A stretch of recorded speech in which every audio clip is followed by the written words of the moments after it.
Peace, everybody. How you doing? We have the comrade here, Roberto Bergucci from Brazil. We're gonna introduce him in a minute. Let's let everybody join the live. Sons of Fidel. Let me know you can hear us out there, and we'll start off with the intro to the program.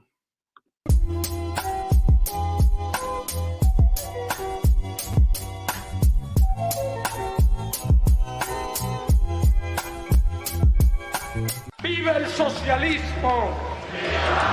¡Patria muerte! ¡Venceremos! You're listening to Sons of Fidel on ANTICONQUISTA with Victor Coronado and Danny Shaw. Sons of Fidel is a platform for the voiceless and marginalized, oppressed and colonized peoples, the working class, Black and brown radicals, the LGBTQ community, and our allies in the struggle against imperialism.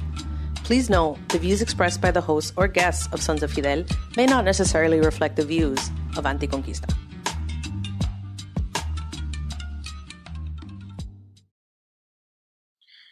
Peace, everybody. Happy Sunday, a Sunday of struggle, of luta, as they say in Brazil. We have Antonio Roberto Bergucci, a leader from Brazil. We're going to introduce him in a second. He's going to speak in Portuguese, and I'm going to translate. There's no lack of translators. It's a lack of, it's the technology so that we can simultaneously translate, which is available through Zoom, but the business Zoom, which is a little more expensive, just so you understand the dynamics. But the objective at Sons of Fidel is to bring revolutionaries to you from around the world. So we're excited to have a representative of the Frente Revolucionária dos Trabalhadores do Brasil, the Revolutionary Front of Workers from Brazil. Any questions you have for Roberto, write them in the chat. Shout out to our comrade Victor. Victor couldn't be here tonight, just between family, work, feeling a little bit under the weather, so our thoughts are with Victor. He'll be back in no time. Also, exciting news, if you can, as always, share this link to get the word out about all these different struggles and revolutionary anti-imperialist analysis. Tuesday, so in 2 days, it looks like we're going to be able to have King Tone, Antonio Fernandez, one of the original OG Latin king and queen leaders, members, Supreme Inca. And we're going to be building with Tone and with Madrina, another one of the OGs from the streets of the Bronx and East New York, here in Brooklyn and the Bronx. We're going to be building on capitalism plus dope equals genocide. So watch out for that on Tuesday evening at 8 p.m.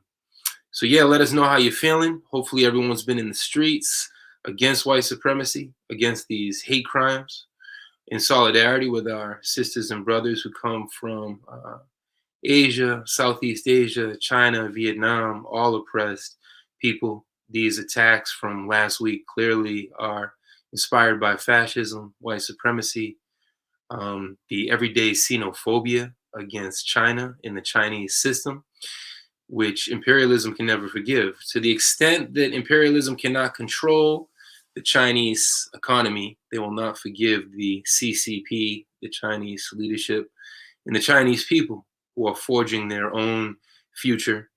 So we can see there's a clear context to this horrific epidemic, and not just the 8 innocent individuals who were gunned down and slain in Atlanta last week, but thousands and thousands of hate crimes coming not just from the extreme xenophobic right wing in Trump, but from this entire system. I was just reading my Malcolm X quotes. I have all the quotes that Malcolm compiled over the years, what he said throughout the years on this day. And today, I don't know how many decades ago, he said, a vote for a Democrat is a vote for a Dixiecrat. So we understand it's a race to the xenophobic, racist bottom between the Democrats and the Republicans to hate on China, to vilify China. And that's the context that's given rise to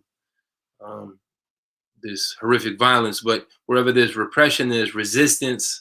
Many of us across this country have been at solidarity rallies, standing with our Asian brothers and sisters. And we have some other guests after Roberto.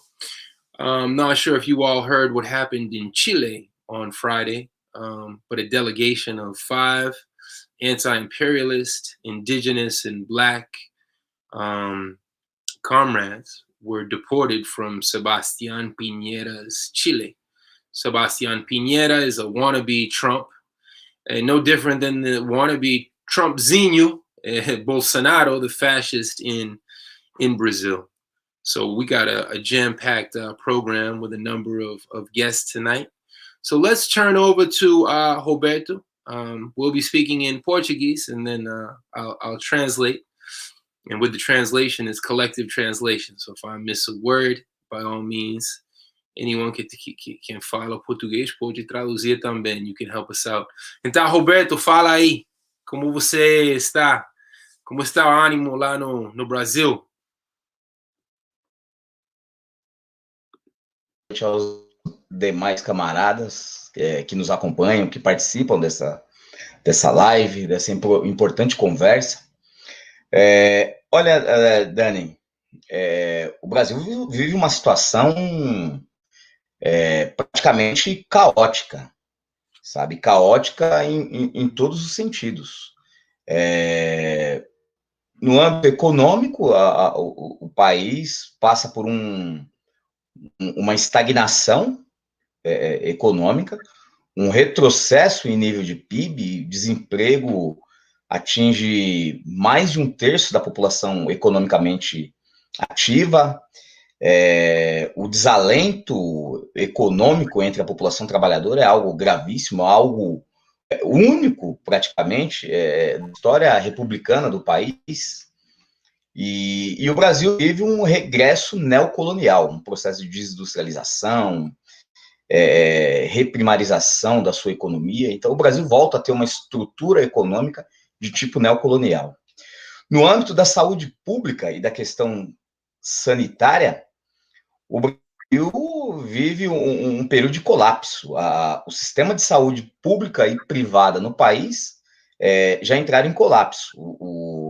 Já se tem notícias aqui no Brasil de que pessoas não encontram mais vagas para internação nos setores de atendimento de urgência nos hospitais, né, que aqui chama-se UTI, né, que são o setor de terapia intensiva, que tratam os doentes em casos mais graves.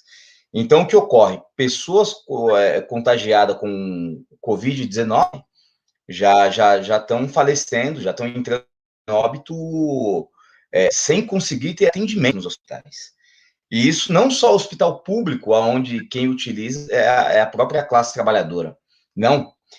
Isso está ocorrendo nos hospitais privados, hospitais, inclusive, utilizados pela classe média alta.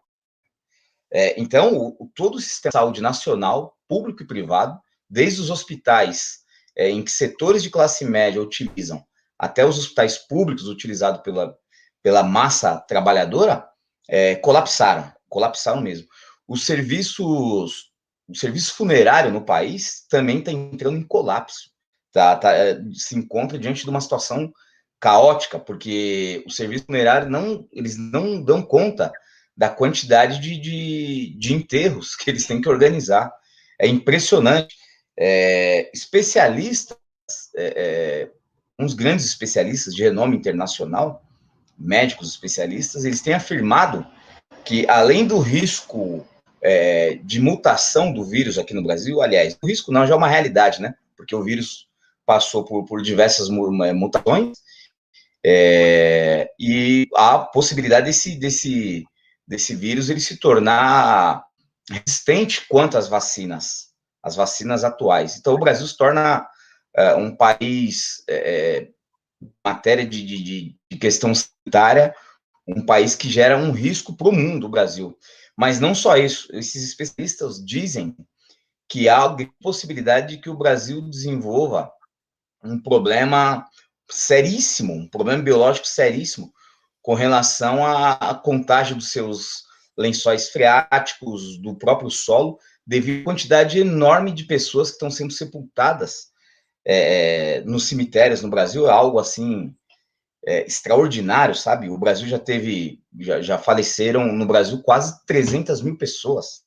A média de morte diária no país já está se alcançando as 3 mil pessoas, ou seja, 3 mil óbitos diário.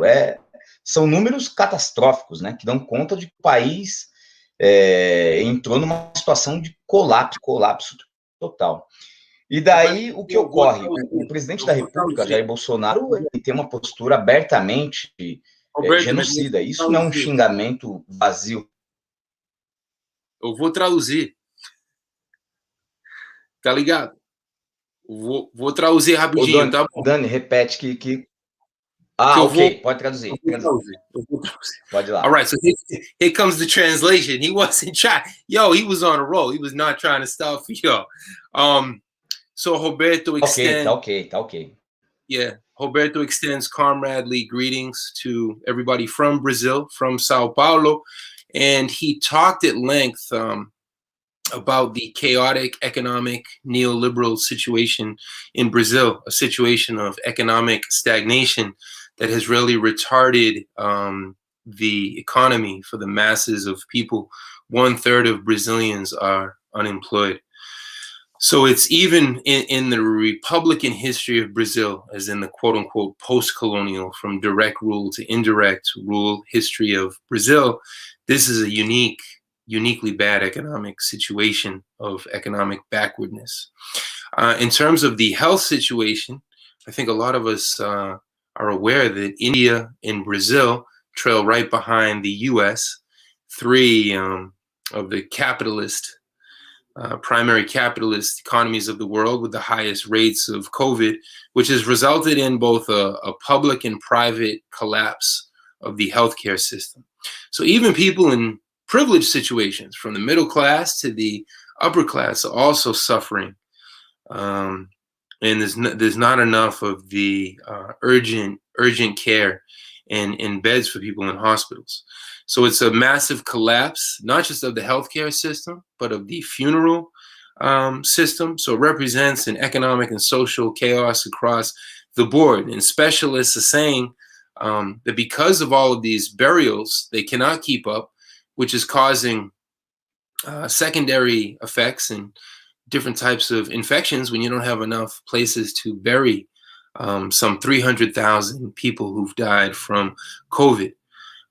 There's different mutations of the COVID disease. So he said that right now, this collapse in Brazil represents a risk for the world. It's catastrophic as 3,000 Brazilians die per day from COVID. Ok, você pode continuar.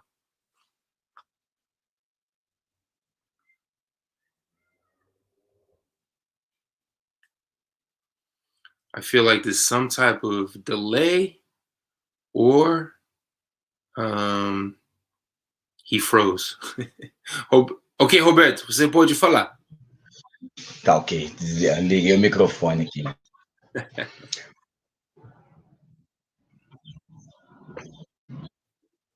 Pode. Então, e diante de uma situação caótica, extremamente gravíssima, né, pelo qual o país passa em matéria de desastre econômico e sanitário, a gente vê uma posição do presidente da República que é abertamente genocida. Jair Bolsonaro, quando o chamamos de genocida, isso não significa um xingamento barato ou uma simples força de expressão. De fato, o Bolsonaro ele pratica uma política deliberadamente genocida no país. Ele costuma realizar semanalmente algumas lives com apoiadores. E na última live que ele realizou na semana passada, Jair Bolsonaro ele ironizou, ele imitou, num sentido pejorativo de ironia, uma pessoa que agonizava num leito de morte com a Covid-19. Ou seja, ele faz troça, ele não leva a sério, ele tem sabotado uma campanha de vacinação no país, ele tem sabotado também um plano econômico emergencial que garanta uma renda mínima, renda básica, para que os trabalhadores ou pequenos proprietários se mantenham uma quarentena, né, para que evite a propagação ainda maior do vírus. Então, ele sabota uma iniciativa econômica nesse sentido, e, ao mesmo tempo, ele sabota as iniciativas sanitárias. Por exemplo, o ano passado, tanto a Pfizer como o laboratório que produz a vacina Coronavac, o laboratório chinês, eles ofereceram, desde agosto do ano passado, que eles ofereceram um plano de venda e compra de vacinas para o governo Bolsonaro. E Bolsonaro, ele fez pouco caso, ele não quis comprar, ele sabotou mesmo a compra da vacina. E então, o que ocorre? Hoje o Brasil vive uma explosão do vírus, que o vírus passou por uma mutação gravíssima, o vírus se tornou mais contagiante, o poder de contágio dele aumentou, e o poder de letalidade do vírus também aumentou. Só que a vacinação no Brasil, ela se dá de forma muito tímida. Para ter uma ideia, o Brasil tem 212 milhões de habitantes. Menos de 5 milhões de pessoas foram vacinadas. Ou seja, praticamente não há um plano de vacinação no país. O plano de vacinação é inexistente no Brasil. E, ao mesmo tempo, também não se leva adiante, de forma centralizada, pelo governo central, que é o governo Bolsonaro, um plano de quarentena, um plano de combate ao vírus. Então, ao não elaborar um plano nesse sentido, e ao mesmo tempo que ele sabota qualquer tipo de plano de combate ao vírus, ele passa a ter uma atitude abertamente, uma postura abertamente genocida. E, ao mesmo tempo, ele tem se sentido ameaçado, porque o Bolsonaro, ele sabe que isso vai lhe ficar caro, né? Ele sabe que, internacionalmente, ele pode responder futuramente a processos por crime contra a humanidade. Então, o que ocorre? Ele tem ameaçado constantemente o país com um golpe de Estado militar. Como ele tem uma influência muito grande nas forças, no interior das Forças Armadas e das polícias militares estaduais aqui no país, ele é muito influente nesses setores, e ele também tem organizado no país agrupamentos de paramilitares de caráter abertamente fascista. Então, ele tem mobilizado esses setores neofascistas e tem feito propaganda no interior das Forças Armadas e das polícias. E, nesse sentido, ele tem ameaçado constantemente, inclusive hoje. Ele teve um encontro com apoiadores dele hoje pela manhã, e ele fez uma ameaça aberta de golpe de Estado no país. Então, a situação é gravíssima. Ao mesmo tempo, a esquerda liberal, que no Brasil ela é hegemonizada, ou é mais influenciada pelo PT, mantém-se parado também. Sabe? O PT dirige a maior central sindical da América Latina, que é a CUT, tem grande influência no maior movimento camponês da América Latina, que é o MST, e também o PT tem muita influência entre outros movimentos populares, de movimentos sem teto e etc. E o PT não tem mobilizado essas suas organizações, e muito menos as suas bases, para um enfrentamento contra esse caos, essa barbárie que o país vive, e, consequentemente, para o enfrentamento contra as tentativas golpistas do governo Bolsonaro, que são claras, são objetivas. Ou seja, o Brasil vive no pior dos mundos, sabe? Há uma combinação de elementos de crise, de caráter político, econômico, social. O país vive um desastre social enorme e sanitário. Ou seja, essa combinação de elementos que pode se tornar extremamente propício para uma situação abertamente revolucionária no país. Que, ao mesmo tempo, a esquerda nacional, essa esquerda que possui uma base ativamente forte no país, tem garantido até o momento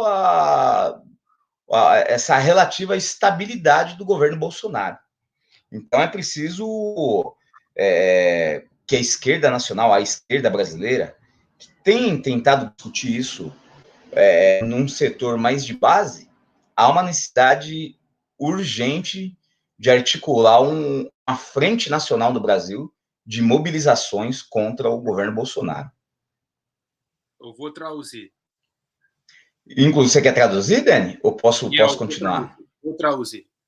As a result of this grave, chaotic economic disaster, a lot of this we can put it on the quote-unquote president, the fascist, the openly fascist Jair Bolsonaro, who has had genocidal, has used genocidal tactics, or as a result of his misleadership, the people are living a genocidal reality.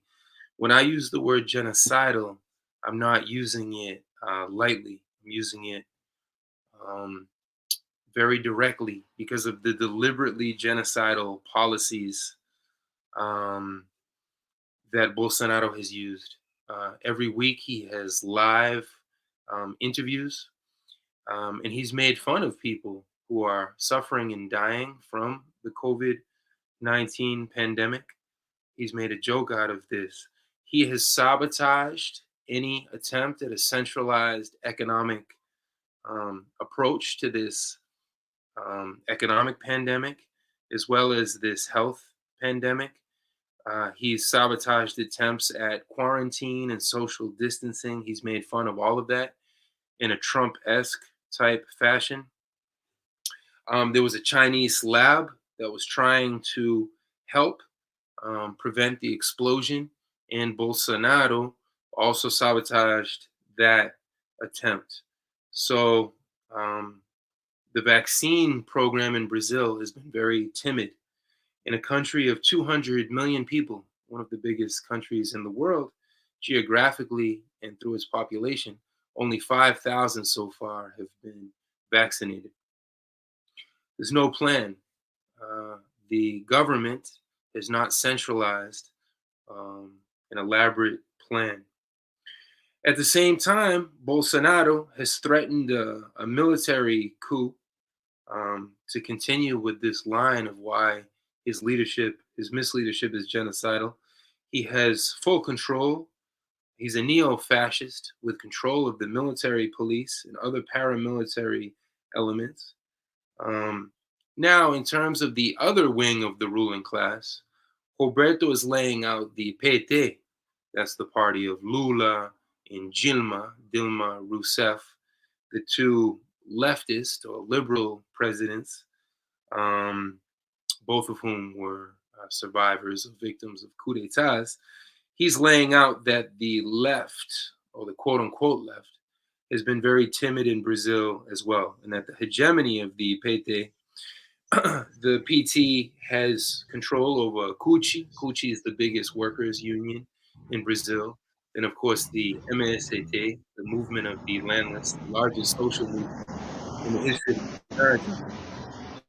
But the PT, they have not represented organized resistance during this barbarity, this ongoing barbarity.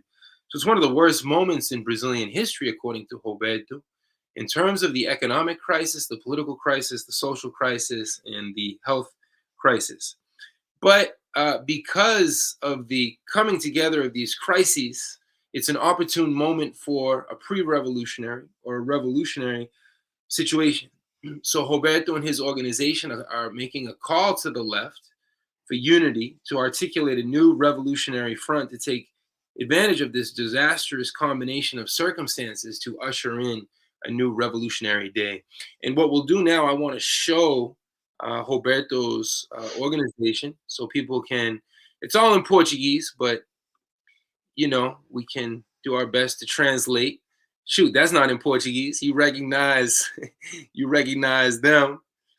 You don't need to speak Portuguese, but here you go. This is the Frente Revolucionária dos Trabalhadores, who look to unify workers from all around in the workplace, through neighborhood organizations, through housing associations, the youth, in search of a communist society. We want Bolsonaro and Moral out of power. Hasta la victoria siempre. Até a vitória final. So I encourage everybody, you can get this translated, you can select your language here. So you can learn more about this, this organization, these anti-capitalist fighters, our comrades. This is some of Roberto's writing here from São Paulo. Então, Roberto, é importante que a gente pode ver o site de vocês. Tomara que você pode entrar no Twitter também, porque é importante, não, a comunicação. Aí vocês podem dar atualizações do que você está fazendo lá no Brasil. Então, a terceira e a última universal que você quer dividir com o público.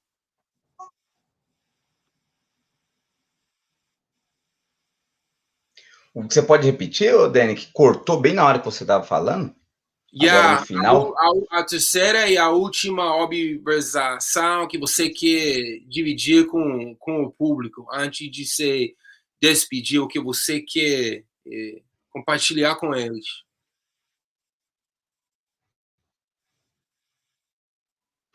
Tá. Olha, a mensagem que eu gostaria de deixar para os companheiros e companheiras que nos acompanham que nos auxiliasse no sentido de ampliar a divulgação de denúncias contra o genocídio que o governo Bolsonaro tem cometido contra o povo brasileiro.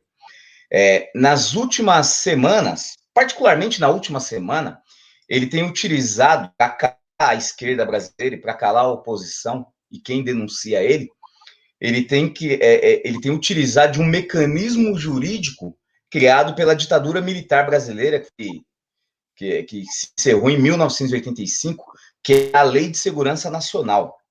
Então, essa Lei de Segurança Nacional, ela possui um caráter extremamente arbitrário e ela cria o elemento do inimigo interno no país. E quem é o inimigo interno para essa Lei de Segurança Nacional? São os críticos de um governo autoritário ditatorial como Bolsonaro. Então, ele tem utilizado dos mecanismos de caráter abertamente fascistas da Lei de Segurança Nacional para enquadrar como inimigo de Estado setores da esquerda brasileira que tem denunciado o governo dele como genocida. Inclusive, tem um militante do Partido dos Trabalhadores, um militante do PT, que está preso nesse momento, enquadrado nessa Lei de Segurança Nacional, herança da ditadura militar, e que os governos, mesmo o governo de Lula e Dilma, não aboliram isso, essa aberração jurídica. Então, a mensagem que eu gostaria de deixar para quem nos acompanha, para o público em geral, é que nos ajude a denunciar essa verdadeira chacina, esse verdadeiro morticínio que toma conta do Brasil hoje pelas mãos de Bolsonaro. E que isso tem ficado mais dificultoso para nós internamente, porque o que ocorre no Brasil hoje é que o Brasil caminha para um regime político de tipo policial. Eles estão fechando o regime político por dentro de uma formalidade democrática. Então, as liberdades democráticas de críticos do governo Bolsonaro estão sendo abertamente cerceadas. Então, a mensagem que eu gostaria de deixar para quem nos acompanha é que ajude a divulgar isso em nível internacional, que a gente crie, que a gente articule uma grande campanha internacional, mundial mesmo, de denúncia contra o governo Bolsonaro e contra o que ocorre no Brasil hoje, que é a personificação, é a materialização da barbárie capitalista em seu período de crise estrutural mais grave da sua história. Mas não podemos desanimar, companheiros, não podemos, temos que organizar as forças do progresso para que a gente derrube, lute contra essa ordem desumana, bárbara, que é o capitalismo em putrefação aberta. E um grande abraço a todos. Grande abraço, viu, Dani? Ok, camarada. Eu vou traduzir e depois eu vou me despedir. Então, I think the most important Ok. thing, so just translating Roberto's words, the most important thing we can do right now as revolutionaries in Brazil is to broaden our denunciations of this neo-fascism. Last week, the courts passed a law and solidified a law that's a remnant of the military dictatorship, which supposedly ended in 1985. And it's a law based around national security, which allows the government to identify whoever they want to as an internal enemy. So then they can go after these. Sounds similar to the Patriot Act that was passed in the Bush years. So there was a PT, a Workers' Party leader who's been imprisoned under false pretexts as a result.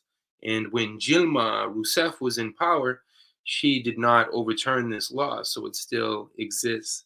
So please help us stand in solidarity with the Brazilian people, with the Brazilian resistance, to denounce this neo-fascism, the mass struggle, the massacres that we've been suffering from, moticinio, similar to genocide again, because what we're seeing is the Brazilian state is closing ranks. And the Brazilian state right now, we're living through, it's a police state.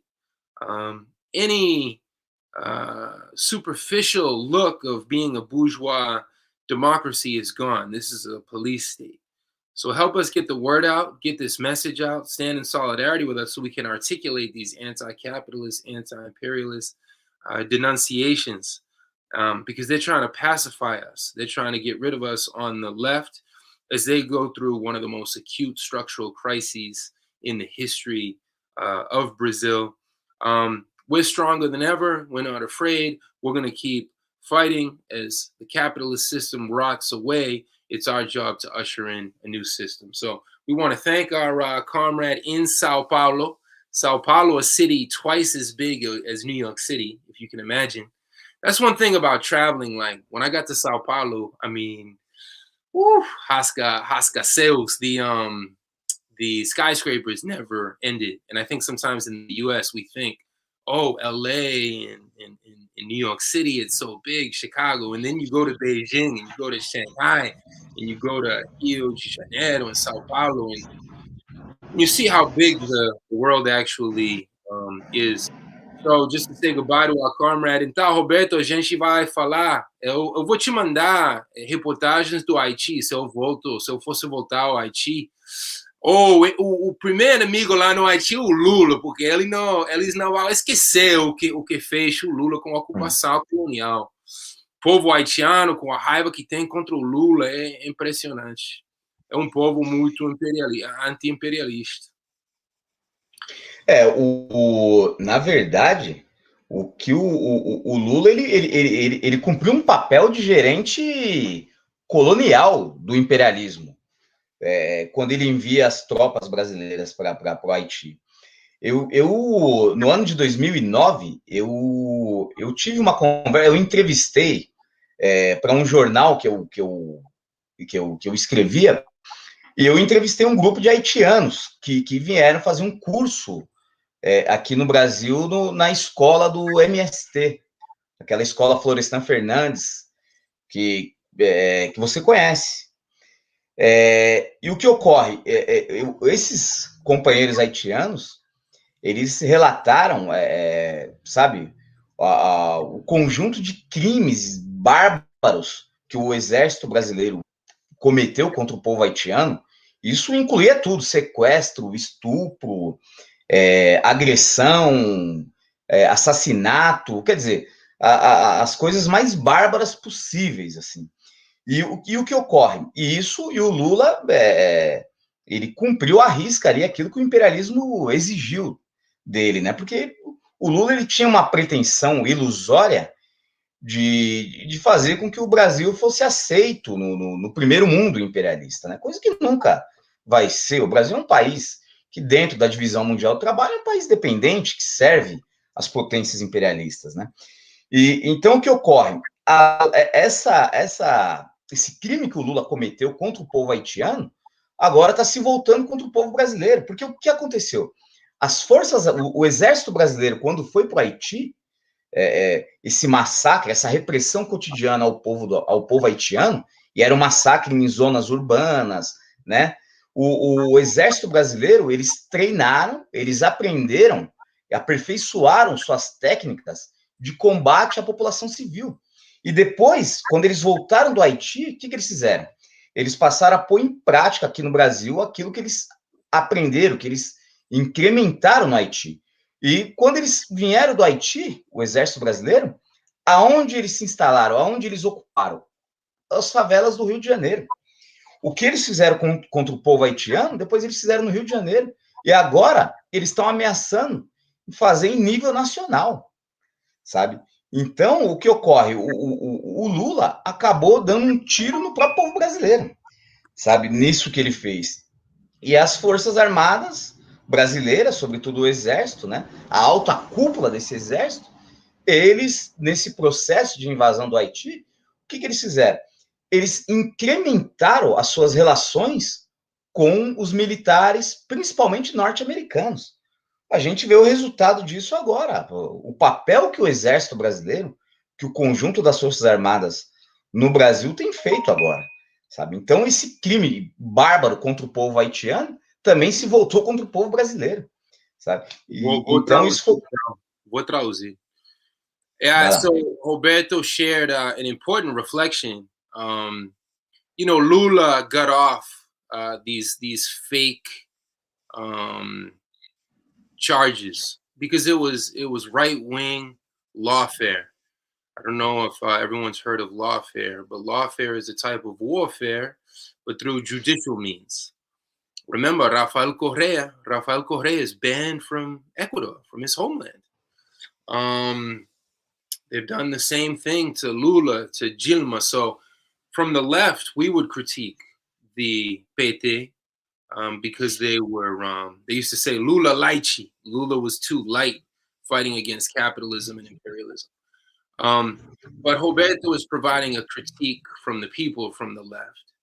And what Lula did, one of the great stains on Lula's record, in 2004,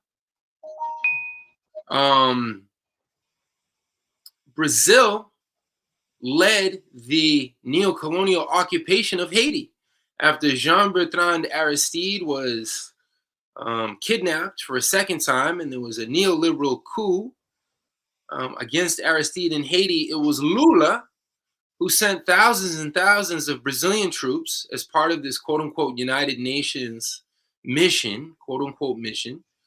It was called MINUSTA, Mission for the Stabilization of Haiti. That was the acronym. So the Haitian people, if you ever mention Lula to the Haitian people, forget about it. So those are the dialectics or the contradictions of a neoliberal, quote-unquote, left. Because that's not to say Lula didn't do good things internally within the internal Brazilian capitalist system. So we would, of course, be in agreement with Roberto in those correct critiques of Lula, even though we would defend Lula vis-a-vis the right wing and vis-a-vis fascism in Brazil. And what Roberto pointed out was that when those troops came back from Haiti, where were they sent by the Brazilian military brass? They were sent to the favelas of Rio de Janeiro to fight against poor people. Because it was never a war on drugs. It was a war on poor people. It was a war on the poor. Ok, então, Roberto, fica direito. A gente vai continuar falando. Cumprimento os camaradas lá no Brasil. E a gente se fala. Ótimo, camarada. Ótimo, Dani. Um grande abraço para todos os companheiros, todos que nos acompanham. E estamos juntos nessa batalha. Grande abraço a todos. Saudações revolucionárias a todos os companheiros. Saudações revolucionárias. Obrigado, Roberto. All right, we say goodbye to Roberto. Hopefully, everyone learned something about Brazil. was somewhat brief, the conversation, but you know, we're operating bilingually. So if it was simultaneous translation, we could go off, but it's doubly time consuming. So shout out to Leader and Aaron and Alex and Dee, everyone who's joining us. Let us know where everybody's at. Anna, American Dissident, Ian, Mark, Gredis, let us know where you're at. Have you been in the streets this weekend to reject xenophobia, this anti-hate Asian hysteria, which has resulted in murder, in horrific violence? And of course, the liberals are just finger pointing at the fascists and neo-fascists like Trump without taking any responsibility themselves when they are spearheading this everyday relentless assault against China. To the extent that China is sovereign or independent or can compete at any point with the US through technology, through business, through trade, with this $1 trillion Silk Road initiative, with the biggest trade agreement in the history of the world in the Asian region that the US was not a part of. That's why they want to tear down China, dismember China, threaten China. There's 200 US military bases that surround China. So we understand that China is not the principal enemy. US imperialism is. And to the extent that China can offer a multipolar alternative to US imperialism, whether it's to Uruguay or to Italy or to Portugal or to the continent of Africa, or even right in their own backyard, that is a very good thing for the blockaded countries of the world. The United States government currently has 1/4 of humanity under stringent sanctions. And to the extent that there is a rise of China, a rise of an alternative economic pole, to the extent that there's unity between China and Iran and Russia and Vietnam and Zimbabwe, this causes all types of problems for imperialism. That doesn't mean we don't have our critiques of the Chinese system or the Russian system or whatever social system. There should always be comradely conversations. But multipolarity is the biggest enemy of US imperialism. Hence why there's this new Cold War. Check out Vijay Prashad. He has daily interviews and updates trying to prevent this new Cold War. So shout out to everybody who was in the streets today and yesterday in solidarity with the Chinese community, the Asian American community who is under attack. And there's a history of this rhetoric of a yellow peril and of the invasive Asians, these right-wing fascist attacks. So it's very important right now to be in the streets. So now we're going to bring on Brandon and Maya Chipana. They can turn on their microphones and their video. Thanks for joining us. Yes, thanks for having us. I haven't introduced. Well, I think in the very beginning I did mention, but I'll let you all introduce yourselves. First, there's a Diane and Obama. Diane, Maya, do you know Diane? This is a Diane trying to join us.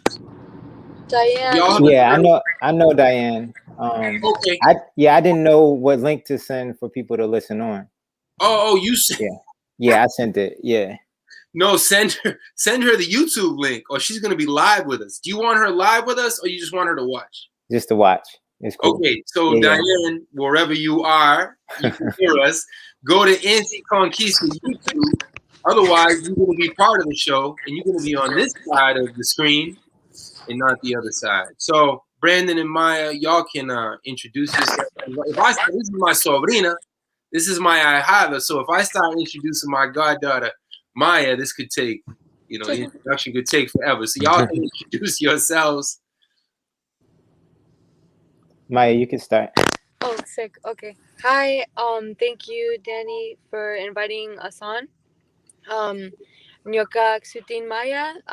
My name is Maya. And I am on my mother's side. I am Jewish Italian, mixed descent. My mom was born in Argentina, and then on my father's side, I'm Quechua from the Altiplano region of Bolivia, and I'm born raised in Brooklyn, Lenape-Hoking, New York, my father's side. And yeah, I'm here. I'm just thank you again for the invitation, and I'm here just to talk a little bit about some of the events that happened when myself, Brandon, and three others were on a delegation to Chile, and yeah, and that's all for now. Thanks. Go ahead, Brandon. Hey, peace, everybody. My name is Brandon. I'm from Virginia. I'm New African. I trying to find the screen where we all are. But yeah, no, I was a part of that delegation. I basically, was out there to learn about, I guess, the social struggle that's been going on, not only in the Wamapu region with the Mapuche people, but also the uprisings that have been happening in the city for at least the past 18 months. And so, yeah, just was there as a part of a cultural exchange. And the FBI of the Chilean government, they flexed on us on some really, really sort of repressive kind of measures.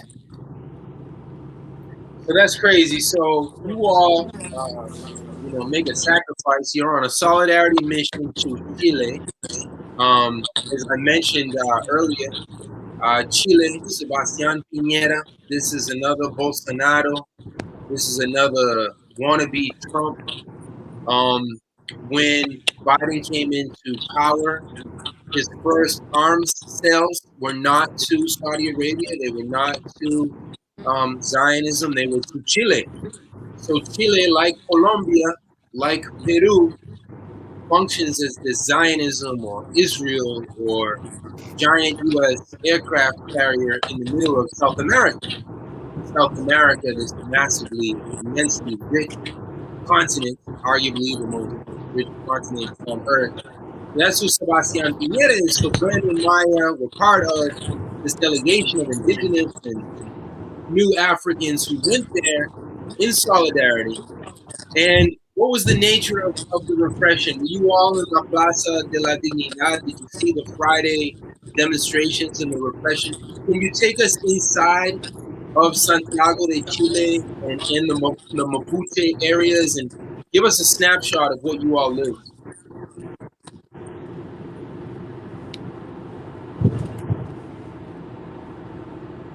Maya, you want to start?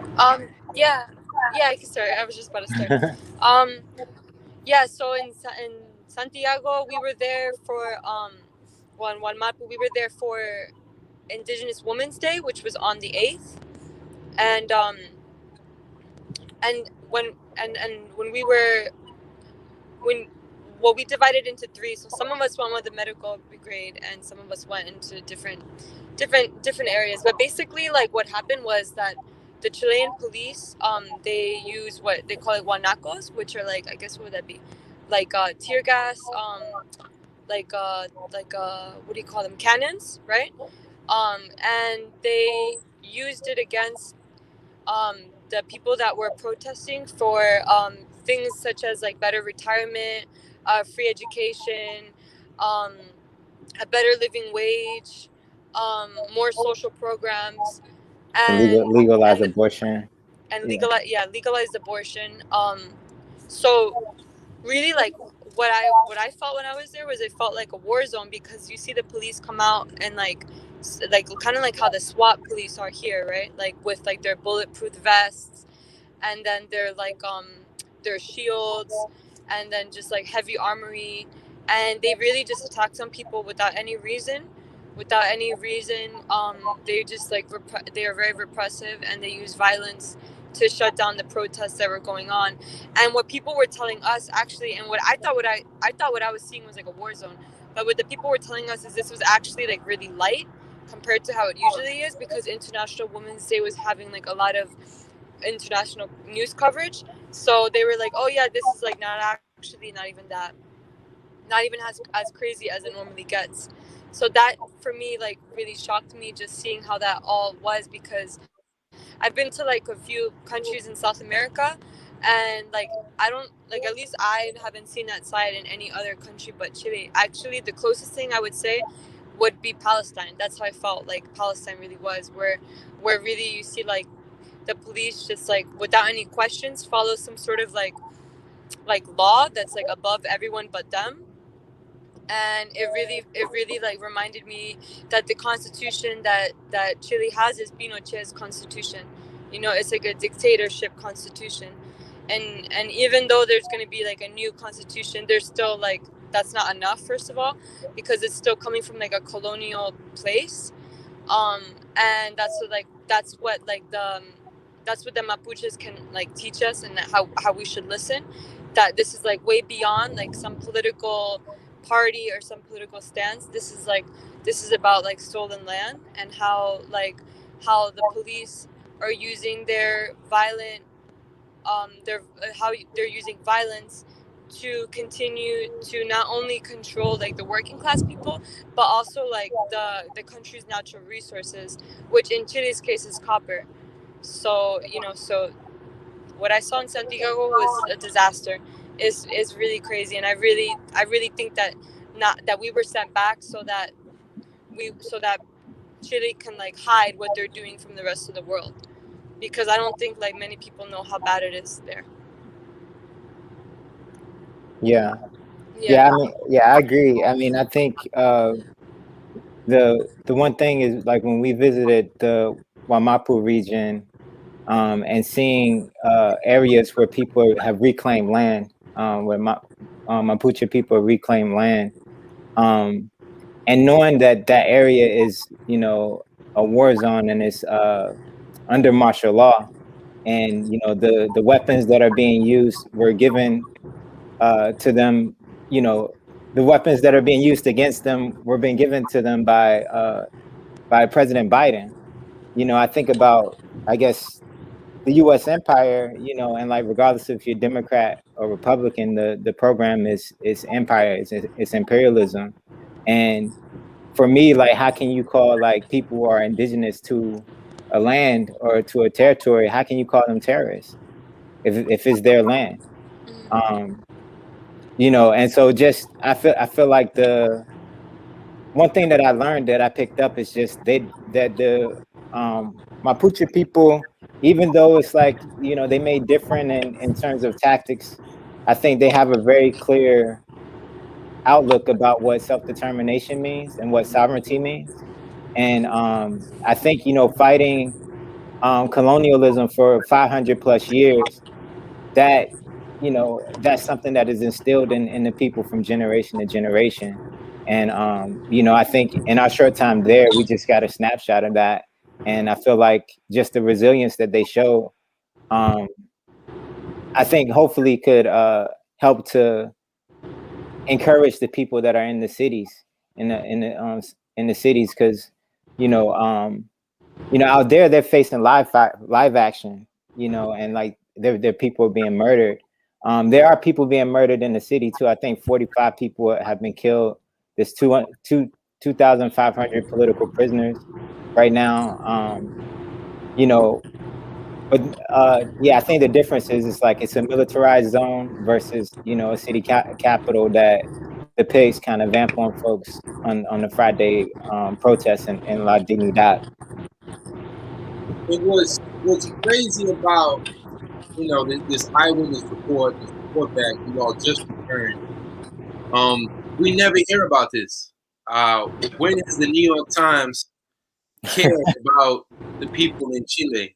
All these quote unquote, you know, champions of quote unquote freedom in Hong Kong and in the Muslim areas of China, it's laughable. because it's just part of their propaganda war. And I just returned from Haiti, and it's the same exact situation. In the Haitian setting, you know, the Western cameras, CNN doesn't care about us. We're not from Hong Kong. They already have us colonized. We're people in a neo-colony who are revolting. Why are they going to put cameras on us? So the similarities between Chile right now and Paraguay is popping off. Asunción has had massive rebellion. The mismanagement of the coronavirus, capitalist corruption. Guatemala continues to be in the streets. Peru. So I think the entire continent, we saw this week a very significant development from Bolivia, the locking up of Áñez, of this fascist, racist coup monger who led the coup in 2019. I mean, and that's the thing, these right wingers, these billionaires, they swear they're untouchable. They think that people can't defend themselves, and that we don't have our own jails where we can put the enemy, the class enemy.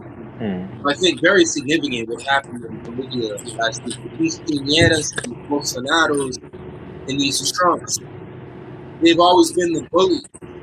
They always think that they're invincible, but history's proving that they're not invincible.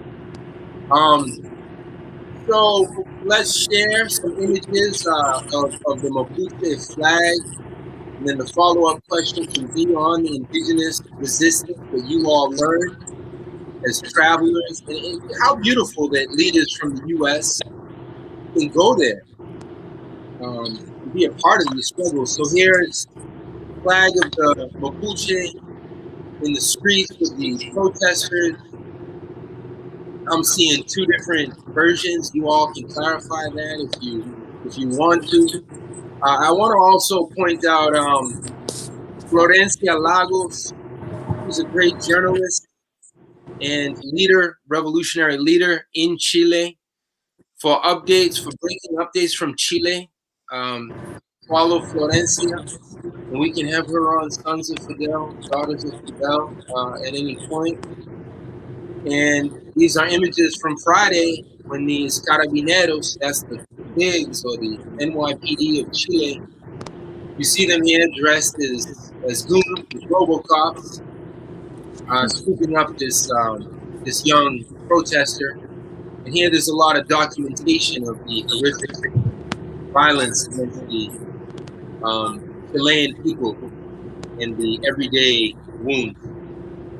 And in terms of this battle of ideas, the social media battle, check out Maya. Maya is constantly updating, Maya Chavana, on different historical, spiritual, political struggles on Instagram. I've been a long time fan of Maya. And Brandon, it's up to you if you want to give out whatever. If people want to follow your work. Got you. It's Brandon King, no spaces, no vowels, and that's my Instagram. I could put it in a private chat, and if you could share that out, that could be cool. I'm one step ahead of you. It's already out there. Whole world there. Word. Cool. So talk a little bit about the Mapuche people, the indigenous resistance. When you go to Chile, here is this really, really long country, a quote-unquote skinny country. Talk about Chile. I mean, and for y'all to have this opportunity to travel, what was it like for y'all? I don't know what city you're in, Brandon. I know Maya is here in Brooklyn and in Jersey, but take us out to Chile for a bit. Word. So yeah, I think visiting the Wamapu region is super beautiful. The land is lush. It's like volcanoes. It's like mountains, real hilly. The water is really clear and blue. Like you could look down like 20 feet and you could still see the bottom. And like I've never been in a spot where like water is so clean. And you know, for me, I'm like thinking about that and just how valuable those natural resources are, you know, and how people in that region have been able to like maintain the ecosystem, you know, of the place. I think that's phenomenal. The thing that's whack is that yeah, capitalism and, you know, these corporations, these multinationals, they come in and they try to swoop up the land. They try to kick the people off the land and swoop up the resources, you know, and you know, displace people. One thing I do want to kind of say is that we were as soon as we got out there, we were followed. There was a drone that like followed us to the hostel that we were at, and there was someone who spoke English and said like hello like at breakfast, and that was pretty odd because a lot of folks out there speak Spanish or, you know, local indigenous languages. You know, I think us one, I think being brown and indigenous, black and indigenous people coming to that region, and not just like, you know, your Anglo like backpacker. I feel like it definitely was like selective enforcement, and they vamped on us pretty hard because I think about the black people that I've seen in Chile, and a lot of folks are like migrants from Haiti, you know, or from Dominican Republic, and like they're selling things on the street or, you know, working the back end of restaurants and stuff like that. And so like for us to be black and indigenous flying on planes, you know, I felt like that like rubbed the local Chilean folks a bit wrong. You know, and so like when we came back, we were met with the PDE, the FBI of Chile, and they sort of intercepted us from the airplane. There was actually PDI agents on the plane with us on the way back, and from there we were, you know, illegally detained for over 5 hours. They didn't even give us a charge. They didn't say they arrested. They didn't give us a charge or arrest us. But we were detained. We were fingerprinted. We went through the whole kind of rap in terms of what being arrested is, like taking pictures, asking about tattoos, all of that, and question. And then we were immediately sent to this place where we had to like finish our COVID quarantine. Because the thing is, we broke the quarantine by going to that region. And normally, if you break quarantine, like there's a little fine that you pay. It's like an administrative fee. It's a fine. But they went through just really drastic measures to sort of make sure that we were isolated, make sure that like our days in the trip would be in quarantine rather than being on the streets, like meeting with people, meeting with communities, and learning about what's happening in Chile. You know, so when we were back in Santiago, we had to stay at this hotel, finish out our quarantine. We said that in 7 days you could take your PCR test. We took our PCR test in 7 days instead of having to stay for the 10 days. Everybody was negative, COVID negative. And so we're expecting to be able to go out and like be, you know, free to go. Like, am I free to leave? You know, but when it ended up happening, the PDE, they came, met us at the doors. Like on the day we were supposed to leave, we didn't even finish the administrative process that you normally finish in order to leave the quarantine. Then they escorted us right back to the hostel, you know, the place where we were staying. And from that day forward, we were heavily surveilled. There were, you know, pig vehicles following us to different communities. There were pigs on the street, like undercovers, like watching us and like listening for every conversation. So we weren't really free to go after that. And they said that they would send us an email saying that on the Wednesday that they would fly us out of the country. And Maya, would you be down to tell about this part? Yeah, for sure. So as Brandon was saying, you know, they dropped us off after we completed the PCR tests. And then as Brandon was saying, right, we were like all being surveilled. And then they said that like they were gonna how do you say it? Like pretty much exile, right? Yeah, expel us. expel us, right, from the country on what they kept on changing everything. First of all, their words had no weight, right? Like, no weight whatsoever. And then they said they would like take us back on Monday, then Tuesday, then they were like maybe Wednesday. But anyways, then during Monday and during Tuesday, we were being surveilled all the time. And this email that none of us, you see, this is like a tactic too, right? Like just to keep us wondering and to keep us like not sure at all. Like, it's one thing when you know what's going to happen so you could plan for it.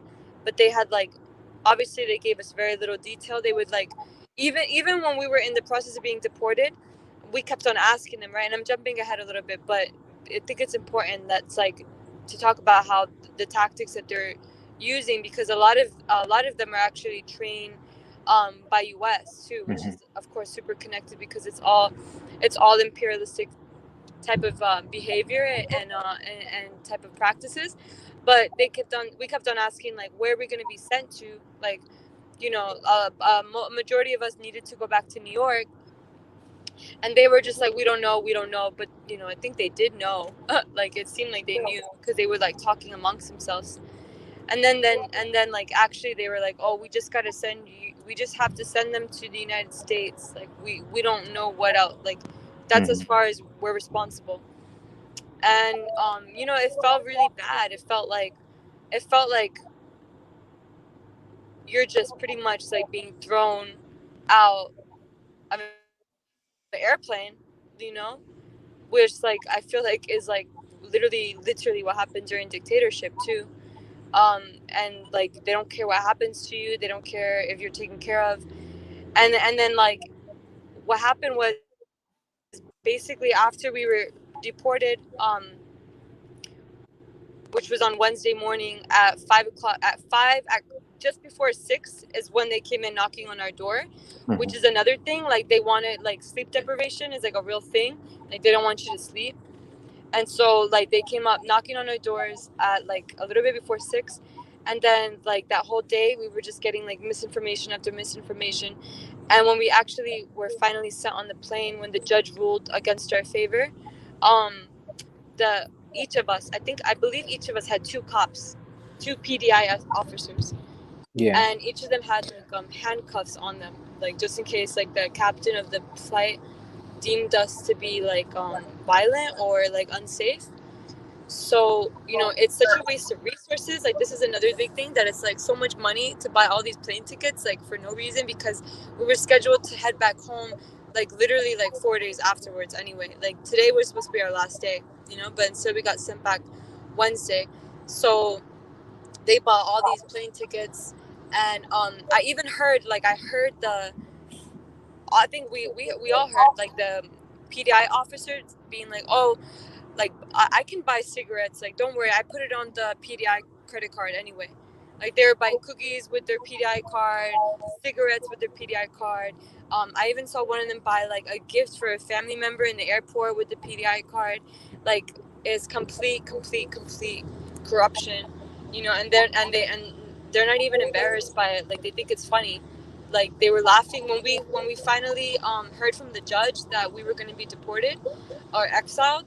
They started clapping, like they were happy. Like, literally, one of them was like clapping and laughing. And then they also took photographs of us while we were being detained with their personal cell phones. So, you know, it's really like, it's like they think it's like a show. And they were also like bragging about going to Miami, which is where we ended up getting dropped off at. And they didn't even tell us like, we're going to take you to Miami, you know. But like, only until like literally like less than an hour before my flight, I found out I was going to Miami. Like, probably was like half hour before my flight. And then they were saying like, at that point when I found out, they were like talking about like how Miami is going to be so fun because they're going to go to the beach. And, you know, it's sick because if you think about like what we were arrested for in the first place, which was like breaking the quarantine and so-called, like, in their words, right, and the SENIMI, which is like the sanitary police of Chile, like breaking COVID regulations. It doesn't make sense because first of all, we had all negative tests, but then second of all, like, these PDI officers are now going to go to a beach like after taking an international flight. Like it's Yeah, more in a place where like COVID is lifted, like it's open season in Miami. And I feel like, yeah, the state like has been weaponizing COVID. And if you look at like even like in Miami, the curfew that went down, you know, and I saw on TV there were like spring breakers, like trying to you know, make sure the spring breakers obey COVID, obey the quarantine and the curfew. And all I see is like it's the sea of black people being repressed. Um, you know, and I know it's more than black people that go there on spring break, you know, and so it's just like how they weaponize you know, this pandemic in order to you know, further their agenda. And they don't care. They don't care about the laws. They don't care about they break their own laws. They make up their own laws, you know, and you know, I feel like that's something we experience firsthand. Yeah. Yeah, I mean, there's so much y'all have said. If y'all look like the typical mochileros blancos, if y'all look like the typical tourist backpackers, they would have no problem with you. Y'all could stay out in Chile forever and spend your little, you know, U.S. dollars. But because y'all are there in solidarity and y'all have a message, that's why the Chilean FBI and CIA are, you know, all over you. So y'all touch upon so much that's important. Some of the work that ANTICONQUISTA does is sending money in solidarity to resistance in across South America, across the Caribbean. Part of that resistance is people returning to their homeland, learning Quechua and learning Haitian Creole and learning all these languages that have been stolen from them by colonization, by migration. And before y'all have to leave, I want to end with a last reflection, just to connect what Roberto was saying from Brazil, what you all stand for, and the beautiful vibes you're transmitting right now on this quote-unquote border. You know, who made these borders, who drew these lines in the sand, who said this was Mexico, this was the U.S., this is Texas, this is California. It's all Atlan, it's all stolen land, it's all Turtle Island. And how many people were twice colonized, first by the Spanish and then by Gringolandia, by the divided states of America. So there's a ton to digest in terms of this historical journey. But one thing I've always admired about Maya, like Maya gets around. Maya's in Palestine, Maya's in Bolivia, and I think it's an incredible example for young people. Most of us, the national statistics in the U.S. are staggering. It's about 1/3 U.S. citizens, just to use the official language of the class enemy, because I don't recognize resident, citizen, blah, blah, blah. What the hell does all that mean? But only 1 out of 3 American, quote unquote, citizens even has a passport. Now, when you go to the hood, when you go to where we're from, it's 1 in 8, 1 in 9, 1 in 10 when it comes to voting. So the fact that y'all even made it there, the fact that y'all even could get on that plane, is big and it's symbolic. And I know y'all felt it. We went through customs on both ends. Because white supremacy and this anti-indigenismo, anti-indigenous sentiment still exists in Chile and Argentina and in the ruling class of Santa Cruz in Bolivia. I'll just wrap up before we say goodbye to Brandon and Maya, and y'all can have the last word. But there's so much talk about this migrant crisis on the border. It's not a migrant crisis. It's not a Honduran crisis. It's not an El Salvadorian crisis. It's not a Southeast Asian crisis. It's an imperialist crisis. It's the crisis of white supremacy. It's a crisis of imperialism. The money right now in Chile, the Chilean peso, is at about 730 Chilean pesos for $1 US. The money in Haiti, 75 Haitian 75 Haitian goods for $1 US. I mean, that's imperialism.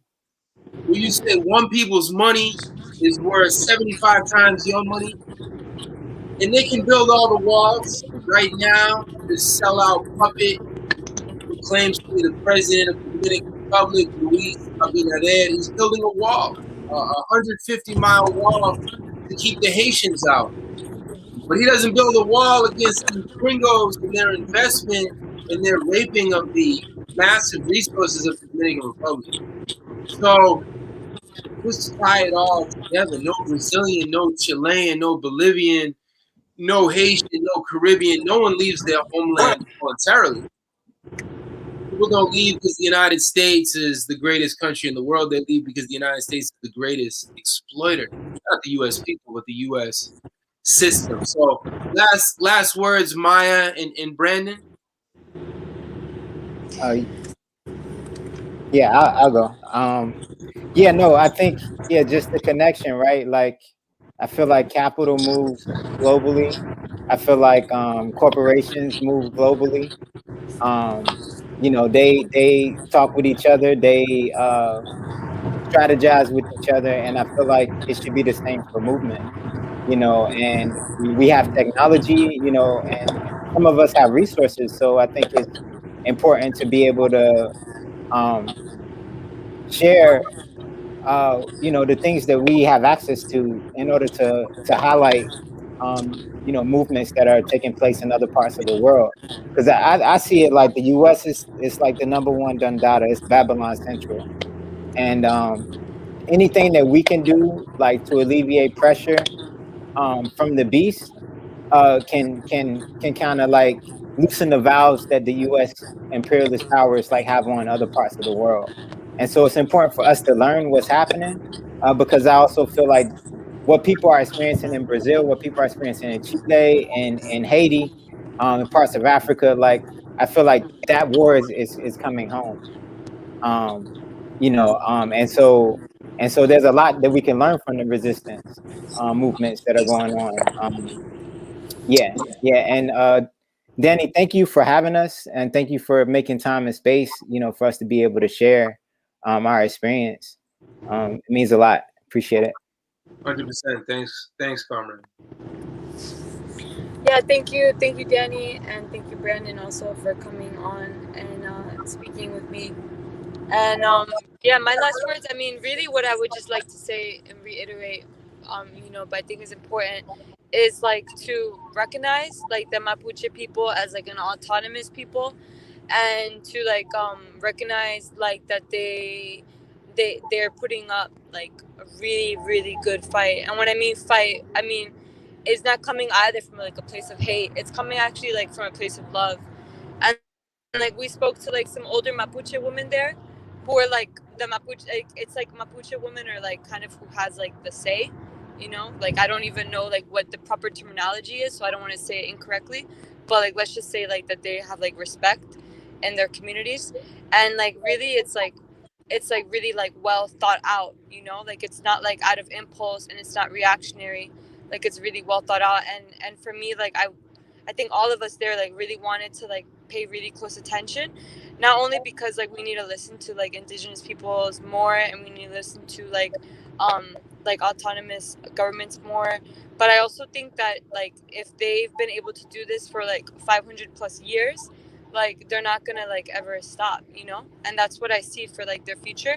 And like when we went there, like we saw like the connection between like the people in the streets of Santiago actually like just being quiet and instead listening to like what Mapuches have to say. And I'm bringing that up because I think that that's like something that's super inspirational, like that I hope to see here too, because I don't think that we're divided. Like as Brennan was saying, like we like all have to like connect together too. So what I'm trying to say is like it's not like the protesters, the quote unquote protesters here, and then like the quote unquote like indigenous people on the reservations here. Like I see a place where like we could all like listen to each other and like pray with each other and talk with each other. And so I see that happening, like actively happening in Chile, and like I think over here in the north too, like it can be like that too. So I think like oftentimes like maybe like this is like what the example is, quote unquote, but I think our trip there showed us that it's like quite the opposite. Like there's a lot of things that we should like listen to and pay attention to that's like in the South, you know? So yeah, so that's it. But I'm just grateful to be back. And I'm also thinking of like how it would be like if we didn't have like an American passport, and like maybe we would still be there and detained, you know. So I just want to recognize like that privilege too that we have. Yeah, thank you. All right, Peace. stay strong, Maya. Peace, Brandon, compañero, compañero. Stay strong in the struggle. Thanks for all the work you all do. Right on. Peace, Peace, peace. peace. So great to have our this guest tonight. I'm shared so much. This theme of the migrant crisis. That's all that Breitbart and Newsmax and the right wing is talking about, but they never mention the what economists call the push conditions that push people out of their homeland. So, in honor tonight to hear from Roberto from Sao Paulo, from Brandon and Maya, who were just deported from Santiago de Chile because they were not tourists. They were not mochileros, backpackers, as they say in Latin America. They went there on a solidarity mission to expose this neoliberal billionaire government of Sebastián Piñera. And on Friday, they were deported. And who's telling their story? Besides they themselves, so definitely follow. I shared earlier in the broadcast the social media contact for Frente Revolucionária dos Trabalhadores in Brazil, and then you have Maya Chipana and Brandon King's contact info. Shout out to Andy. Yes, we're learning from one another. Andy, shout out to Emily. Haiti Reformation Project. They did not have a regime change in Chile. They voted in for a new constitution, but it's still the neoliberal regime of Piñera. He's one of the richest Chileans. He owns a ton of the central arteries of the Chilean economy. He is the neoliberal dictator, though he masquerades as this quote unquote democratic friend of the West.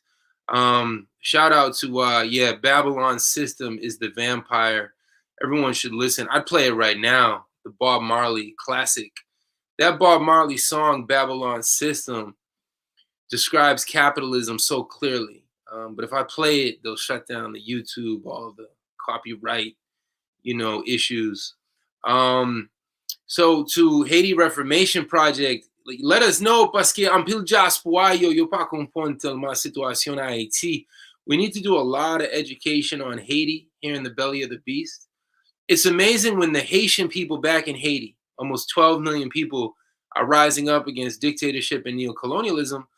But then a big part of the diaspora, Haitian Americans, they say diaspora, they don't understand what's happening, and they're standing against the people. And they're standing, not all diaspora, but a lot of diaspora are standing with Biden, and they're standing with the United Nations. Because if all you listen to is MSNBC and CNN, who are you going to stand with? Like Malcolm X said, these newspapers are going to have us confusing who our enemies are with who our friends are. We're going to end up loving our enemies and hating our friends. So Haiti Reformation Project, whatever we can do to reach Haitian Americans, faut que nous fait, le besoin fait. Shout out to James, Clyde Banks, Scott. We took in Chilean refugees, 1970s. Yeah, the original 9/11, September 11th, 1973, horrific Pinochet dictatorship. Of course, U.S. intelligence was all over that. Shout out to Brewski, James, everyone else who joins us. Let us know what else is on y'all's mind. I can go for another few minutes. We're hoping Victor a speedy recovery. Victor's been working a ton, but he'll be back as soon as he can. And yeah, the purpose of Sons of Fidel, Daughters of Fidel, how can we bring you revolutionaries from around the world? Bringing you revolutionaries from around the world. And often we might have to pre-record it because of, internet is a privilege, and at this point we take it for granted. But how many children right now in New York City don't have access to that internet? And from Haiti, forget about it. Trying to get the comrades live when I was out there, we were blocked in so many different ways. So anyone who's still with us, I want to share a poem from Chile. It's a Chilean poem, but it's also a Latin American poem. It's a third world poem. It's a unifying poem. It's really the voice of the Mapuche people, of the people of South America and the Caribbean. And it's an internationalist poem. So let's share this this poem now. I'm interested to hear you all's thoughts. It's a poem I've been using for popular education, and I think it's a poem. It's been put into song by a Puerto Rican independence fighter and canto autor, a singer. Very beautiful poem that I wanted to share with you all. So here we go. It's called Tristes Sucesos, Sad Events. Si Nueva York reluce como el oro y hay edificio con 500 bares, if New York City shines like gold and the skyscrapers 500 floors high, aquí dejaré escrito que se hicieron con el sudor de todos los cañaverales. Here we will leave written that these skyscrapers were built up with the sweat of our sugarcane fields. El bananal es un infierno verde para que Nueva York beban y bailan. Our banana fields are a green hell so that in New York City they can drink and dance. Y cuando a 5,000 metros de altura van los chilenos escupiendo sangre para mandar el cobre a Nueva York. 5,000 meters high, Chileans are spitting up blood so that they can send copper to New York. Los bolivianos se desploman de hambre, arañando las cuevas del estaño. The Bolivians faint from hunger, scraping the caves of the tin mines, rompiendo las paredes de los Andes. Y el Orinoco desde sus raíces y en el lodo desgranan sus diamantes, breaking the walls of the Andes in the Orinoco River from its roots. In its mud, you can find all of the diamonds. Por tierra panameña que robaron, por aguas que robaron van las naves, in Panamanian land that they've stolen, in the water that they've stolen, so that their boats can go to New York with our oil.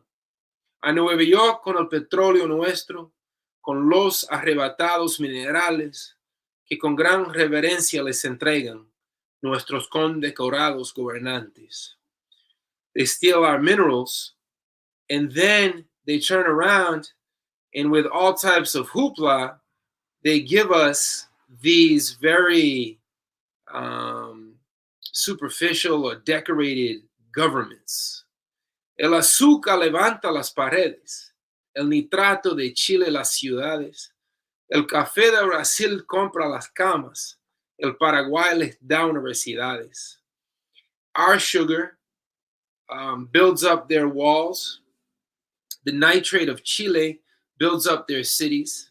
The cafe of Brazil buys their beds. From Paraguay, they get their universities. De Colombia reciben esmeraldas. De Puerto Rico a sus batallas salen. From Colombia, they steal the emeralds. And from Puerto Rico, they engineer their battles. Los soldados de aquel pueblo asociado de esta manera singular combaten. Los norteamericanos dan las armas y los puertorriqueños dan su sangre. The soldiers of this quote-unquote associated colony, in this singular form, the Puerto Ricans fight. The North Americans give the arms, and the Puerto Ricans give their blood. So curious to hear your thoughts on that poem. The name of that poem is Triste Sucesos. I have it translated, if people want it translated as well. And I think that poem, I mean, it's all there. I'm curious if you want to comment in the chat what you all think about that poem. But that sense of unity, and that sense of, I don't know, what do y'all think of the term third world? Do you say exploited countries, oppressed countries? Do you say third world countries? The Chinese Revolution talked about the first world is the capitalist countries, the second world is the Soviet Union and the Warsaw Pact countries, and then the third world was the Chinese and then the other countries that were trying to go their own route. If we get into the whole Sino-Soviet feud and debate, there's a lot of historical stuff there. But yeah, that poem right there, that poem's fire, to quote Brewski. Yeah, Brewski, Libya, 10 years ago. I don't know how old y'all were in 2011, but I'm glad that Brewski brought up Gaddafi. And I think it's important to say from the jump, as anti-imperialists, no matter what critique you have of Gaddafi or Xi Jinping or Putin or the leadership of whatever country, we always defend any country and their people and their resources and their sovereignty vis-a-vis imperialism. So what imperialism is so expert at doing, whether it was 1989 and the vilification of Manuel Noriega. Manuel Noriega was an agent of the CIA, as was Saddam Hussein. There's those infamous pictures of Saddam Hussein standing with Donald Rumsfeld. Osama bin Laden worked with U.S. intelligence against the Soviet Union in the Afghani social revolution of 1979. But what imperialism will do when they're beating the drums of war, they are going to vilify and demonize, in Spanish, satanizar. They're going to turn into Satan any leader of a sovereign country. So all of their things about chemical weapons and Bashar al-Assad, and before Bashar al-Assad, Hafiz al-Assad, it had nothing to do with mistreatment of Kurds. It had nothing to do with chemical weapons. Those were just the pretexts to try to justify the bombing, invasion, occupation, boots on the ground, from direct neo-colonial entry points to indirect rule. Imperialism in 2021 prefers to rule through puppets and yes men and sycophants like Jovenel Moïse, yon tissu blanc, chul blanc. That means a puppet or a sellout in Spanish, ben de patria, vendido, piti yankee. In English, bootlicker, Uncle Tom. There's so many different synonyms. Don Pepe. Go back and watch the interview with Carlito Rovira that Victor did 2 weeks ago. He goes deep into these Don Pepes and these sellouts and the true legacy of the young lords. And we're seeing more and more of our people being banned or semi-banned, controlled, censored on Facebook. Facebook has ceased to be a viable means of organizing. Curious to hear people's reflections on Facebook, on Instagram. Twitter seems to be a little bit better. And that brings up a whole debate about censorship. You know, if they can censor a billionaire like Trump, how easily can they censor a Haitian popular leader, a Puerto Rican independence fighter, a Panamanian anti-imperialist leader? So Twitter's been censoring the Bolivarian revolutionaries and Iranian intellectuals and all types of people. But again, that was never an issue until a billionaire himself this fool, this fascist Trump got banned. Then it became an issue. So Brewski says that yeah, Facebook should be destroyed. Yeah, we need a people's social media. Well, there's questions here about individual comrades. Well, I'm not gonna, it's not my place to say what individual comrades are, but I will say it's very important right now. There is a solidarity delegation to Managua, to León, to Sandinista freed land in Nicaragua, a few dozen North American-based, Turtle Island-based revolutionaries are being hosted right now by the Sandinista revolution. So we wish all of those comrades from Popular Resistance and Code Pink and different anti-imperialist organizations well. And that ties back to what Maya and Brandon were talking about, the importance of, as internationalists, I hope that everyone here can travel, first of all, in the middle of a pandemic. So take care of yourselves, but to actually be there on the front lines in Chile, in Bolivia, in Argentina, in South Africa, in Zimbabwe, in Mozambique, Vietnam, Korea. What a beautiful thing. So hopefully we can continue to raise solidarity funds and people can go back, study languages, study the resistance, expose imperialism, the slogan of ANTICONQUISTA.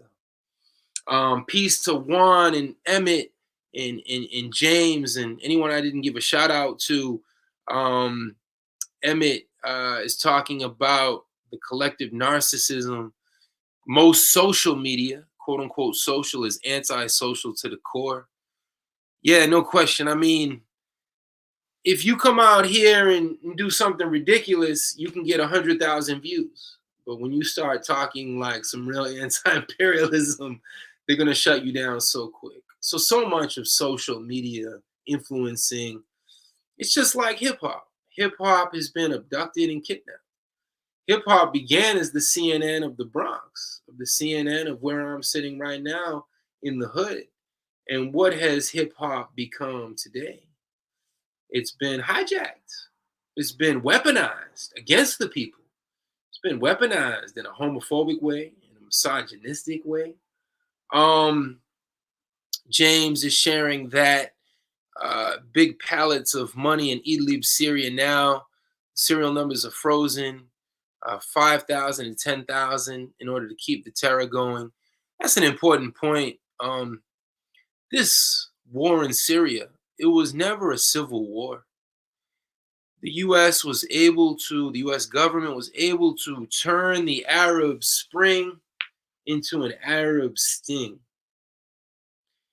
And what U.S. intelligence, which works 25 hours a day, 8 days a week, what U.S. intelligence was able to do, they were able to see that there were uprisings in Egypt, and there were uprisings in Tunisia, and there were uprisings in Palestine. And U.S. imperialism can pivot on a dime. They can spin on a dime. They're quick. So when they saw that the quote-unquote Arab world, it's really not correct to say the Arab world, because what about the Kurds? And what about the people in the north of Morocco and the north of the Maghreb, of Northern Africa? There's different nationalities and ethnicities and languages. So to just say the Arab people is not historically accurate. But nonetheless, the quote-unquote Arab Spring, 2011, they could see that it was their moment. It was the imperialist moment to take advantage of so many people in the streets and to finish the project of recolonizing Libya. So it was the 10th anniversary Friday of the first French bombs and NATO bombs going off in Tripoli. And again, I don't know how old or young you all are, but in 2011, it's worth asking.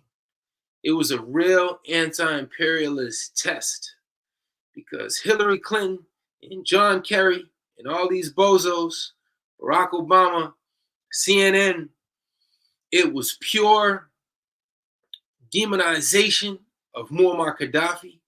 They had all of these horrific lies that Gaddafi had given Viagra to troops and all of these war room lies that they're infamous for. Just like they lied about Saddam Hussein and weapons of mass destruction. Just like they lied about the Tonkin Gulf, that the U.S. was the victim in Vietnam in 1963 when John F. Kennedy was the president. And then just like they lied, these are called false flag operations, right? Just like they lied about the battleship Maine in the Bay of Havana in 1898 to justify it wasn't a Spanish-American war. There's no people from Spain did the dying and Americans didn't do the dying. This was a U.S. Government all-out assault on Cuba, on Puerto Rico, on Guam. So language liberation, how do we change and be accurate with our language? This was an all-out war on Filipino self-determination. 1 million Filipinos died. But why do they call it the Spanish-American War? Yes, there was a swapping of Spanish colonial possessions that now became American colonial possessions. But who did all the dying and who did all the resisting? So that's why the Koreans don't call the 1950 to 1953 U.S. assault on Korea the Korean War. It wasn't a Korean war. It was a U.S. imperialist assault on Korean self-determination. And they divided Korea in two. There's only one Korean people. There's only one Korean language. Why is Korea divided along 38th parallel? There was no Vietnam War. There was a war of U.S. aggression against the Vietnamese people. But the Vietnamese people were victorious. And the Libyan people today, the 6 million people of Libya, despite a genocidal, horrific nightmare, one of the great crimes of the 21st century, the Libyan people continue to resist. And I think that's the main lesson of 2011. Which organizations, which intellectuals, which writers stood up in defense of Libyan self-determination and Syrian self-determination? And you'd be surprised. A lot of these peace organizations were not peaceful. And when the US government was beating the war drums, where did they stand? So I think that's the ultimate litmus test. In 1999, it was Yugoslavia. In the pummeling of Serbia, of the last remnants, Yugoslavia was a massive piece of the global chessboard. And it's why Biden, 72 hours ago was talking all this smack about Putin, saying that Putin is a killer with no soul.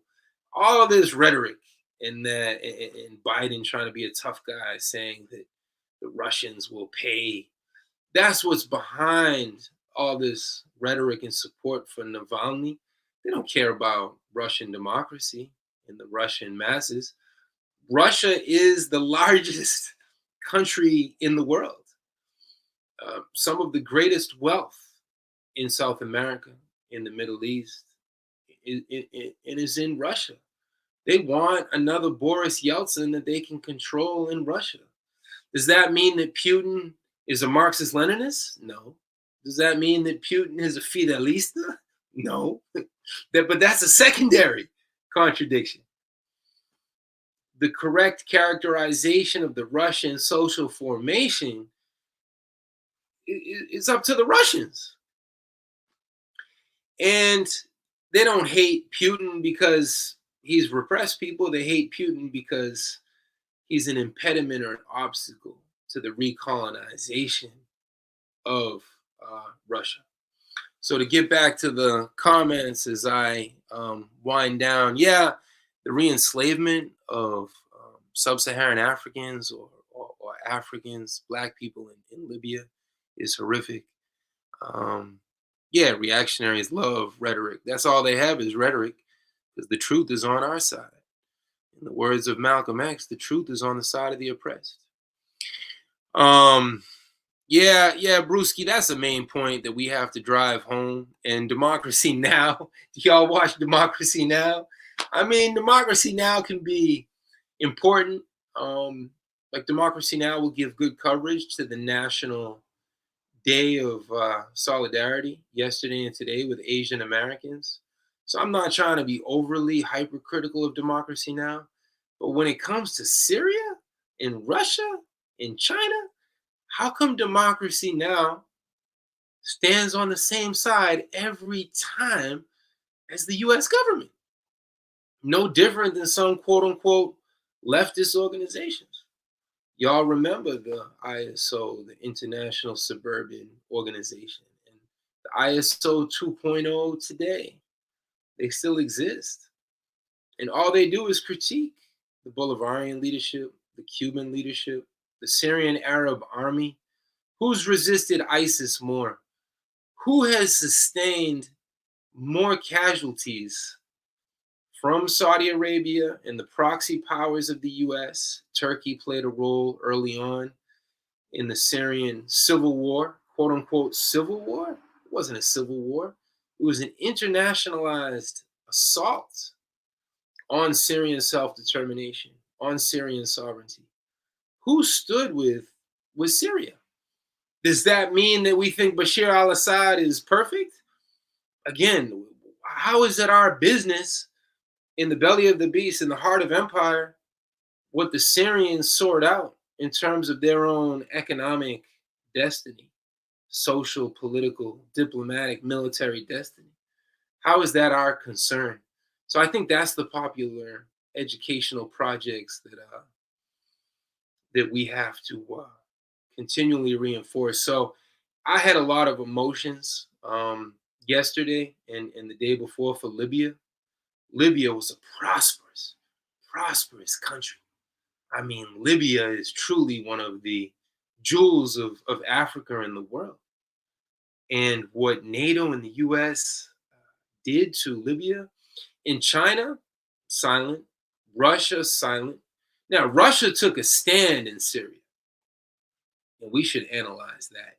You want to understand why Joe Biden's out here threatening Putin? Analyze Syria. The last remaining Russian base, military base, outside of Russia, outside of the Russian Federation, is in Syria. And that's unforgivable to the US. And that's the true function of NATO. The true function of NATO from the jump was to prevent the Soviet Union at the time from any type of influence in the world, and especially in the Atlantic region. And that's why today they continue to beef up NATO. And this gets real dialectical and contradictory, because a lot of Trump's rhetoric about defunding NATO, what I call the true ruling class, the neoliberals, they didn't want to hear the president of the US saying, take away money from NATO. They want to hear more money into NATO, more pressure on Russia, more pressure on all of our quote unquote enemies. So when Trump tried to pivot towards Russia and say, hey, we can have some Trump hotels in Russia and we can do business with Russia. That was his infamous quote about Pyongyang, about the north of Korea. There is no North Korea. There's a People's Democratic Republic of Korea. Again, it's a war of words. It's a quest for language liberation. But the 10th anniversary of the dismemberment, the bombing of Libya, because Libya is no longer one Libya. Libya is not what it was. And people should read about the social benefits of the Jamamira revolution, of the 1969 anti-colonial Libyan revolution. Gaddafi's leadership, not just Gaddafi, but the entire Libyan leadership. And again, we're not trying to say Gaddafi was perfect. And that's how CNN will get you. If CNN ever interviews an anti-war leader, they're going to skip right over the genocidal US acts and they're going to say, you support Bashar al-Assad. You support Saddam Hussein. Because they vilify these leaders, so there's quote unquote only one view. So we can always see through that. That's why anti-imperialist training is so important. But I just want to share this anecdote. In 2011, we marched here in New York City. And where do you march? You march where the cameras are or where you can reach people. And that's Times Square, or that is Columbus Circle, which should never be named Columbus Circle. That's where I teach at John Jay College. And John Jay was a slave owner. So why is a college, which is Hispanic serving institution,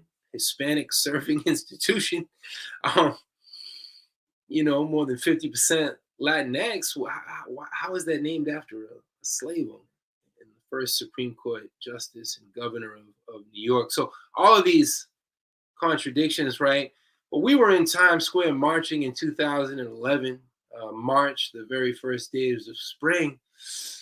And we were chanting and we were marching, probably 24 of us, maybe less. I don't know that there were 24 of us marching in defense of Libya. I mean, it was small. It was small. And I'll never forget, tourists were making fun of us. Regular New Yorkers getting out of work, doing whatever they do, were making fun of us. Because y'all have to remember, 2011, front page Daily News, front page New York Post, front page New York Times, Boston Globe, Chicago Tribune, front page CNN. All these warmongers, they're war criminals too. If you tell lies to millions of people, you're not a war criminal. This fake, can I curse on this? I don't know if I can curse. Ramiro always curses. Shoot, I should be able to curse. But these fake Conan O'Briens and all of their lies, they're not war criminals. Did they feel anything for what they've done to Libya? I mean, Libya is such a vastly wealthy country to be submerged today, immersed in sectarianism, genocidal sectarianism. ISIS has a foothold in Libya. So we were marching there in Times Square in front of the military recruiting station, and people were laughing at us, mocking us, taking pictures of us to say that we were apologists for Muammar Gaddafi. And like Fidel said in 1953, you know, history will absolve me. History will absolve us. 10 years later, who's correct about Libya? In the anti-war movement, the anti-imperialist movement, we knew we were correct then. We saw right through the MSNBC and the Fox News lies. And it's amazing how the right wing and I almost said left wing, the liberals and the conservatives, it's amazing how they pretend to, we disagree, we're at each other's throats.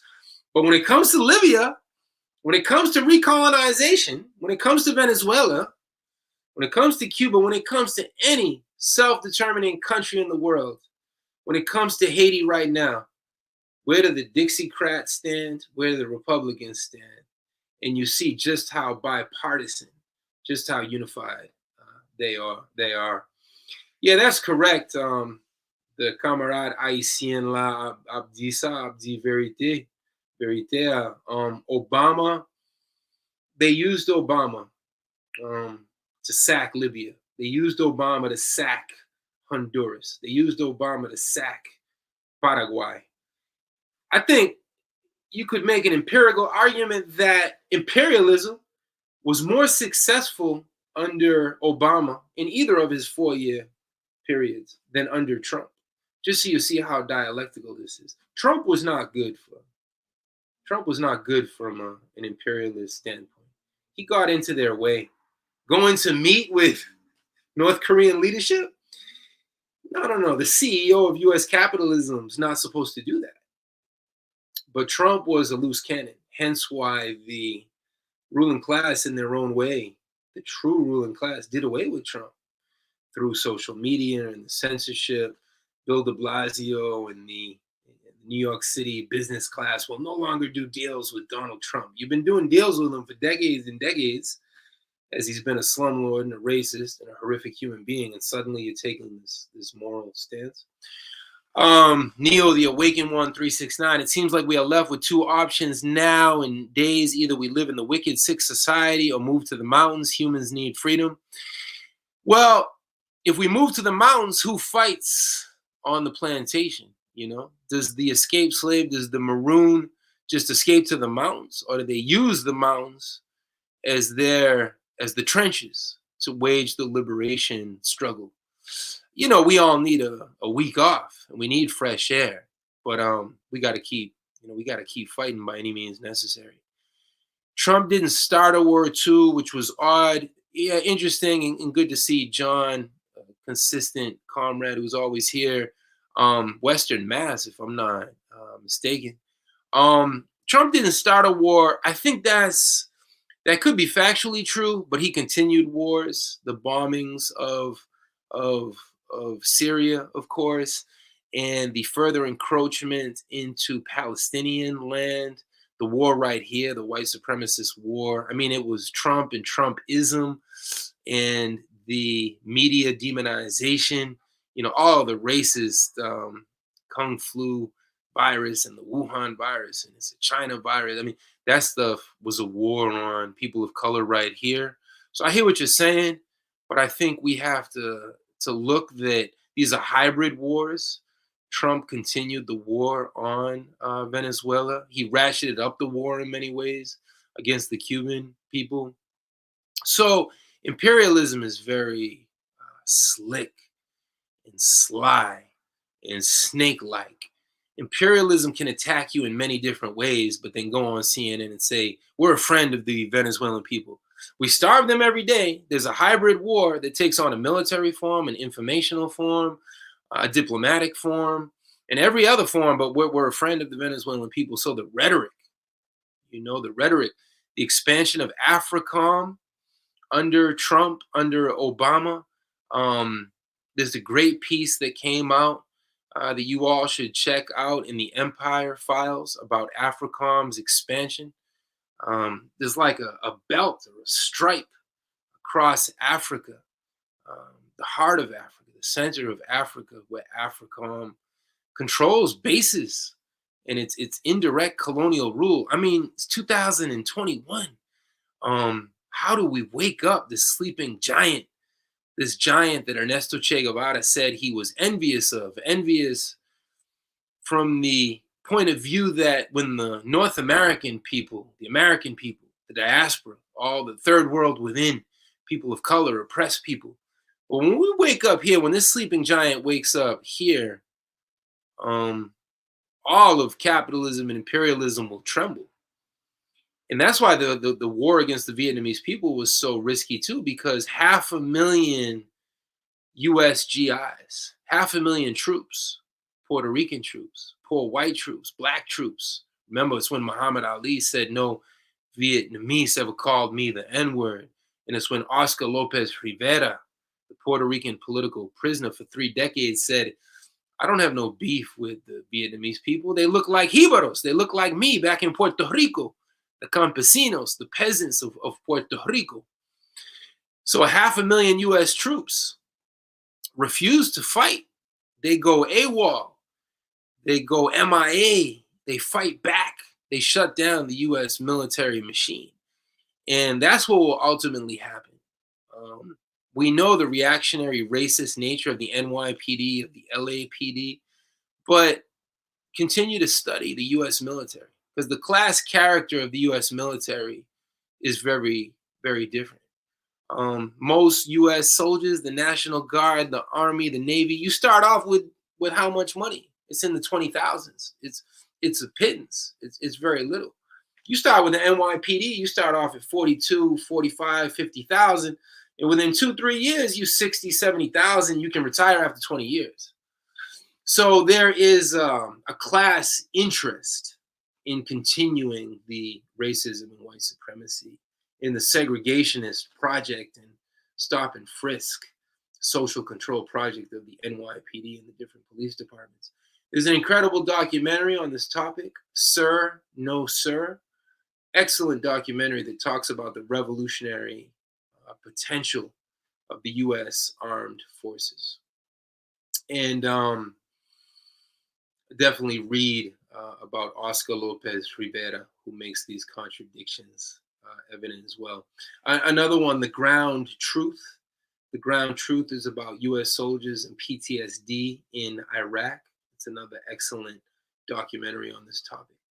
The sleeping giant of the colonial diaspora in the U.S. is waking up, and the U.S. is trembling. Yes, definitely keep checking out ANTICONQUISTA Twitter and all the work that Ophelia and Carlos and Nick and Victor and the comrades, Ramiro and Jameer and Kayla are doing. There's a U.S. Diaspora. There's a Diaspora Conference coming up that y'all can check out. Designated Marksman Rifle. Peace, peace, peace. Fox News demographic replacement. Okay, I'm not sure what that's in reference to. Just listen to all the anxious hand-wringing and pearl-clutching over increasing birth rate of non-white Americans. Good points. That's why it's death to America with 3 Ks, KKK till it's backwards. Yes, yes. Thanks for all the revolutionary anti-imperialist energy. Emmett, we might drop bombs on them and starve them through embargoes, but we deeply care about them. Well, that's in quotation marks. I'm not sure if they framed it exactly like that, but exactly. They've been starving Cuba for decades, but of course they do it in the interests of democracy. John saying all facts, comrades definitely continued and kept the fires of some conflicts and wars. Insidious expanded military bases in Africa. Yeah, shout out to Ireland. If anyone missed the conversation last week with the 3 comrades from, they come out of the Irish Republican Army tradition, Irish Republicanism. Go back and check that out. Yeah, I'm glad, James. James, thanks for making this point about Libya being scapegoated for the Lockerbie, Scotland bombing. The British ruling class didn't forgive their insubordination. Yeah, to make these internationalist connections. The weapons that reached the Irish resistance, the #1 source were Irish Americans and Irish communities here in the Bronx and Yonkers and in Boston and Philadelphia and Chicago and across the US. And the second source of weaponry for the Irish resistance came from Libya. There's an interesting documentary I think the BBC made about that. It's not from the point of view of Irish liberation. It's from the point of view of the British ruling class, the disunited kingdom. But, you know, we have to study the enemy's material as well. You know, that's why I'm curious if you all read the headlines from Breitbart and Newsmax and CNN every week, because how do we understand how the enemy's thinking and controlling and conditioning our people if we don't have that news literacy, that media literacy? And we should, of course, always know who owns every news outlet, so we understand that it's the capitalist class and these are monopolies. And this is not democracy. This is the antithesis of democracy. And to bring it full circle and to wrap up, truly insidious that the most right-wing, anti-China, xenophobic, racist networks, Breitbart, Newsweek, who are even to the right wing of Fox, which is difficult.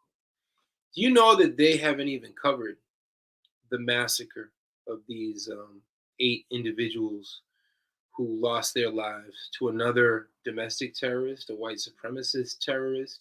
They'll never call him a terrorist. The police chief in the Atlanta area said that this young man didn't have a racist problem. He had a sexual problem. As if you can't make a connection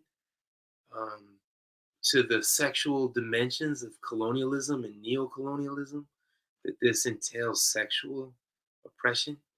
So here we have Tweedledee and Tweedledum leading these investigations, and they treated this murderous racist with kids' gloves.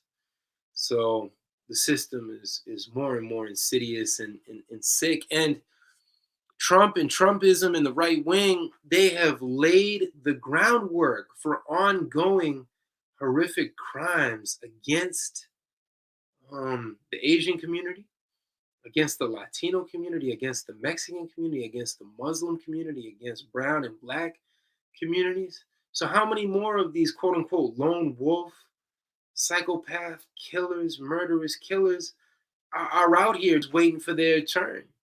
Many of them invaded the Capitol on January 6th, never faced any type of repercussions. They're just waiting for the next term, the next opportunity, and they're armed to the teeth because that Second Amendment segregates.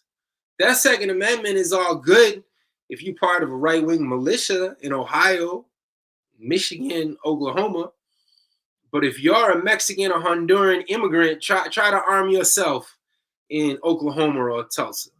So we understand the nature of that Second Amendment and how it segregates according to class and color and ideological beliefs as well, because they don't want a bunch of socialists and revolutionaries and anti-imperialists arming themselves. So very interesting how they manipulate the Second Amendment, but pretend to always push these First Amendment and Second Amendment and all these things are sacred and sanctified. But when you actually break down their rhetoric and this insidious violence every day against people of color, I mean, where was the First Amendment when they were gunning down Fred Hampton and the Black Panther Party for self-defense?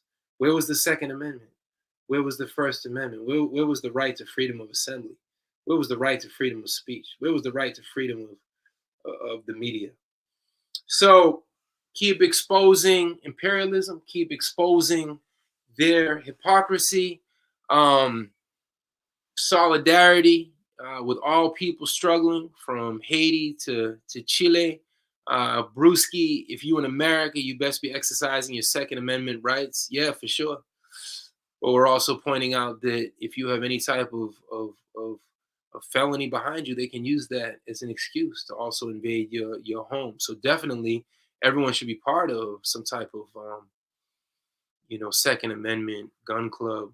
The John Brown gun clubs, I think, were an important experiment. I'm not sure what's up. Y'all remember Redneck Revolt in the John Brown gun clubs?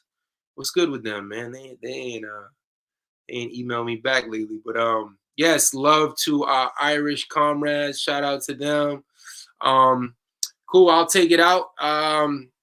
Shout outs to the Brazilian Resistance and Roberto, who joined us earlier.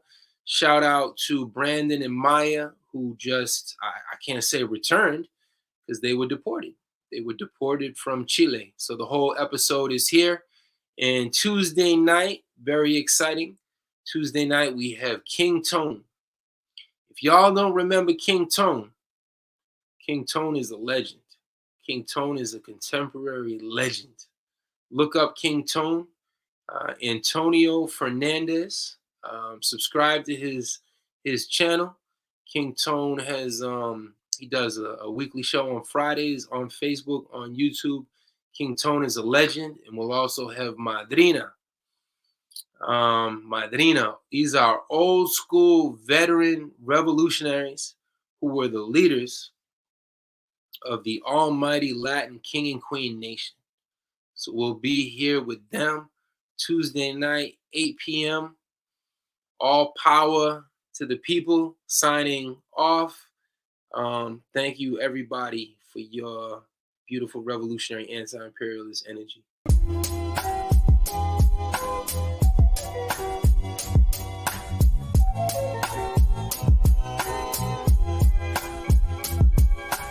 ¡Viva el socialismo! ¡Patria muerte! ¡Venceremos! You're listening to Sons of Fidel on ANTICONQUISTA with Victor Coronado and Danny Shaw. Sons of Fidel is a platform for the voiceless and marginalized, oppressed and colonized peoples, the working class, Black and brown radicals, the LGBTQ community, and our allies in the struggle against imperialism.